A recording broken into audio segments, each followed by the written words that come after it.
and welcome to the Art of Kicking Ass Elegantly TV. I'm your host, Michelle Hext.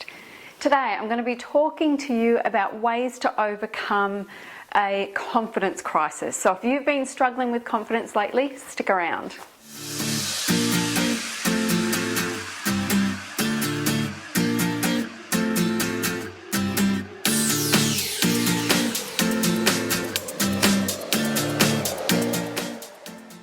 So if you're suffering, a confidence crisis right now, it can usually stem from one of two things.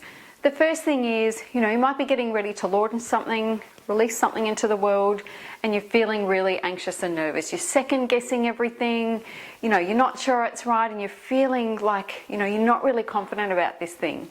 Well, unfortunately, that's pretty normal. We all do that. We all second guess everything, especially when, the day comes where we're going to hit, publish or release or whatever it is. Those are the days that we start to think, have I done it all right? Is this really a thing? All that sort of stuff. So in that instance, what you need to do is just go back to your vision. Remember, this made sense when I first started out. It still makes sense now.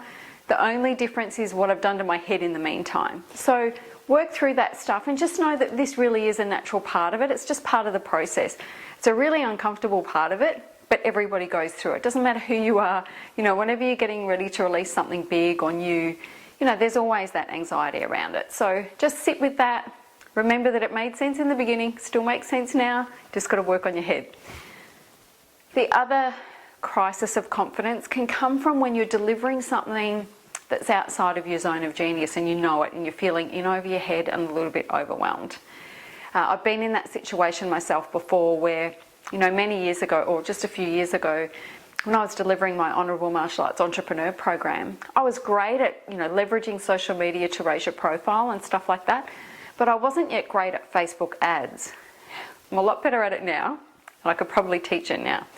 But back then, I was just one step ahead of everybody else, and I found myself getting dragged into teaching how to run Facebook ads, and I did it and it worked out okay, but I just felt like I was in over my head and I was having to learn stuff that I really didn't want to learn. It wasn't something that I wanted necessarily to build into my business or anything like that. There were other people doing it far better than I was, and yeah, it was really stressful for me and my confidence was down because I'm thinking, I'm not sure I can deliver this.